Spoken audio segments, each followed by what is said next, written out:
Redonnons à présent la parole à notre grand témoin pour clore cette mi-journée, le philosophe Éric Fiat, pour savoir ce qu'il retient de cette matinée. Éric.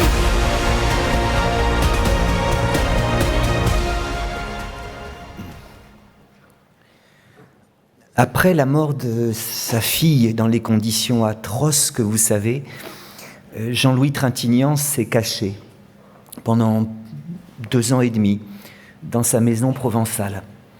Et puis on a vu revenir Jean-Louis Trintignant au Festival de Cannes. Oh, ça n'était plus le merveilleux jeune homme d'un homme et d'une femme, hein. Tam, pam, pam, shabadabada, shabadabada. C'était un vieil homme qui ne voyait plus très bien, qui tremblait un peu. Et lorsqu'il a reçu le prix, d'ailleurs vous savez qu'il a tourné récemment le film qui s'appelle « Les plus belles années d'une vie », où Jean-Louis Trintignant retrouve Anouk Aimée, et Jean-Louis Trintignant justement est entré en EHPAD. Je vous invite à revoir ces 2 films, c'est merveilleux. Et s'avançant vers le micro, Trintignant dit « Merci beaucoup, je vais juste vous dire un petit poème de Jacques Prévert. Il n'est pas long, rassurez-vous. Il faut s'efforcer d'être heureux, ne serait-ce que pour donner l'exemple. » J'ai trouvé ça prodigieux. On a eu 1 minute de silence tout à l'heure après qu'il avait dit ça, et sachant ce qu'il a vécu, le public de Cannes est resté silencieux. Simplement, s'efforcer d'être heureux quand on n'a aucune raison d'être heureux, au bout d'un certain temps, c'est impossible aux êtres humains. Quelque chose m'invite à être heureux, à m'efforcer d'être heureux à la fin de cette belle et si riche matinée. Ce quelque chose, je dirais que c'est l'impression d'une confiance retrouvée. Pourquoi ? Parce qu'une vie bonne, une vie heureuse, comme disaient Aristote et Platon, une vie bonne, c'est impossible à l'être humain dans un climat de méfiance, dans un climat de défiance généralisée. Un monde de méfiance et un monde de défiance généralisée, c'est un monde inhabitable aux hommes. En effet, celui qui vous accorde sa confiance, en vous confiant son vieux père dont la maladie d'Alzheimer abîme l'esprit de jour en jour, eh bien, du simple fait qu'il vous accorde sa confiance, il vous invite à vous dévouer. Et le dévouement va renforcer la confiance en un cercle vertueux. Celui qui vous a accordé sa confiance quand vous étiez un adolescent fragile, il a vu en vous ce qu'il y avait de plus beau, de plus prometteur, de plus riche. Et c'est grâce à cette confiance que ce qu'il y avait de plus beau, de plus prometteur et de plus riche en vous s'est révélé.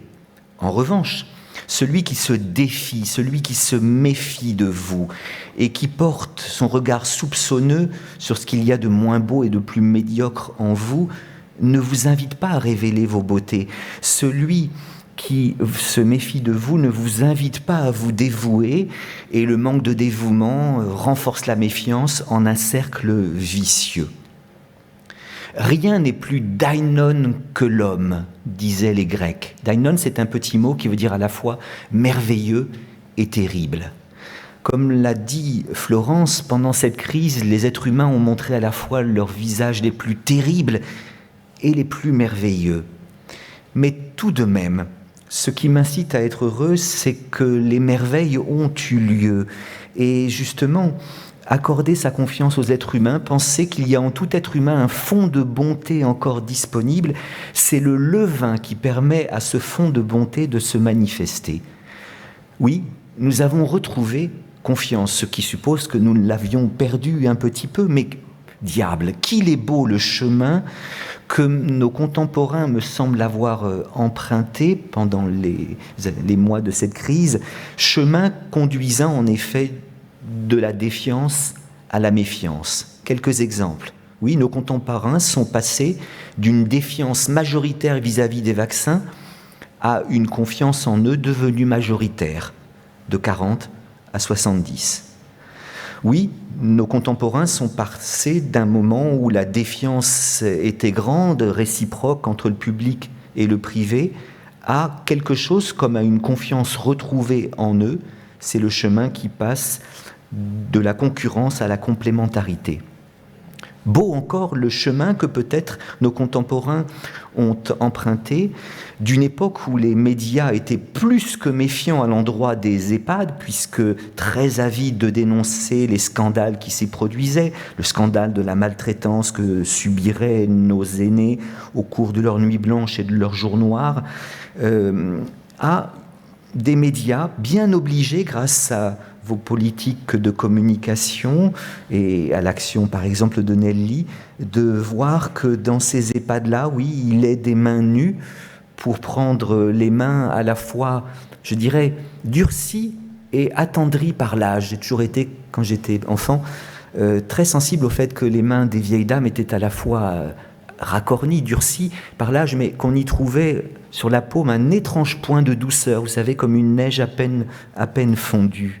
Ce chemin-là, c'est la pratique de cette belle vertu de transparence et de sincérité qui peut-être l'a permis. Oui, passage de la méfiance à la confiance. Oh non, pas du tout qu'il faille croire que toute méfiance, toute défiance est disparue. Résistons à la pensée magique, comme le disait l'un d'entre nous. Il ne faut pas croire du tout que nous soyons passés magiquement de la défiance à la confiance, comme de l'angoisse à la joie, comme d'un monde inhabitable aux vieux à un monde radieux pour eux, bref, des larmes au rire. La magie, c'est la pratique qui croit qu'il suffit de dire abracadabra pour que les haillons se transforment en robes couleur de temps, couleur de lune, pour qu'un gros rat se transforme en cocher, pour qu'une citrouille se transforme en carrosse. Non, il y a encore du complotisme. La tentation du bouc émissaire est une tentation présente dans tout cœur humain. Lorsque le malheur nous vient, c'est une tentation d'essayer de trouver un responsable du malheur. Et par conséquent, oui, la posture a été prise par beaucoup de personnages accueillis dans les médias qui consiste à dénoncer des scandales, à prendre la posture de celui qui s'indigne. Oh, bien sûr, il faut dénoncer les scandales. Il serait scandaleux de ne pas scandaliser de ce qui est scandaleux.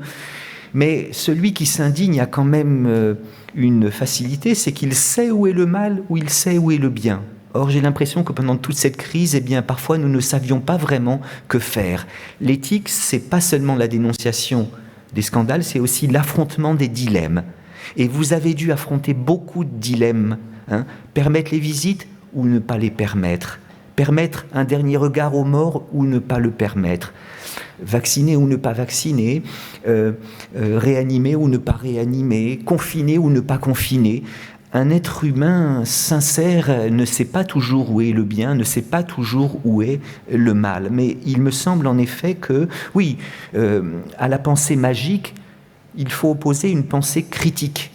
Continuons d'avoir le sens critique vis-à-vis de nos gouvernants pour qu'en effet la vie de nos vieux soit tout de même belle, mais la critique n'est pas le soupçon, comme disait Paul Ricoeur, car celui qui soupçonne ne respecte pas ce qu'il soupçonne.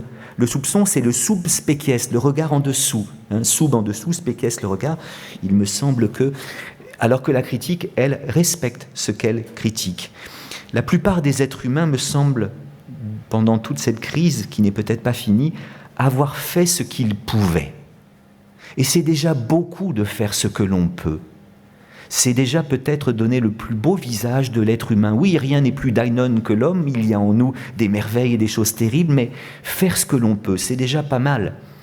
Le grand Serge Gainsbourg, d'ailleurs, aimait à citer une formule de Delacroix, qui peut-être va vous surprendre, car j'entends encore Gainsbourg dire, attention, comme disait Delacroix, petit gars, pas déconner, avec du génie, ah merde, je me suis trompé, avec du talent, on fait ce que l'on peut. Non, c'est pas ça, je me suis gouré. Je suis peut-être trop picolé. Je reprends. Gainsbourg, deuxième. Avec du talent, on fait ce que l'on veut. Avec du génie, on fait ce que l'on peut. Ah, t'es BG, petit gars. La formule semble surprenante parce que généralement, on met le génie au-dessus du talent. Et généralement, on pense que quelqu'un qui fait ce qu'il veut est supérieur à quelqu'un qui fait ce qu'il peut. S'il vous est arrivé d'avoir sur votre diplôme, sur vos bulletins de notes, fait ce qu'il peut, c'était pas très favorable. Mais non, Delacroix a raison, et Gainsbourg aussi. car justement, le talent est une facilité qui fait qu'on fait ce que l'on veut, alors que quand on a du génie, on fait ce que l'on peut, parce que le génie, vous savez, c'est un être un peu transcendant, comme un petit dieu qui vient vous visiter. Avoir du génie, c'est avoir une inspiration à la hauteur de laquelle il faut être. Et donc, quand on a du génie, comme Mozart, comme Raphaël, comme Gainsbourg peut-être, eh bien, il faut usiner, œuvrer, faire tout ce qu'on peut pour être à la hauteur du génie qui nous a été donné. La plupart des êtres humains, pendant cette crise, ont fait ce qu'ils pouvaient, et c'est déjà pas mal, et c'est plus que pas mal, c'est déjà très très beau. Voilà pourquoi je dirais que oui, il faut s'efforcer d'être heureux, ne serait-ce que pour donner l'exemple, mais ce n'est pas sans raison que nous devons nous efforcer d'être heureux à la fin de cette crise, et peut-être, même si nous ne sommes plus jeunes, de nous mettre en tête pendant le déjeuner la fameuse chanson Tam, pam, pam, shabadabada, shabadabada, shabadabada.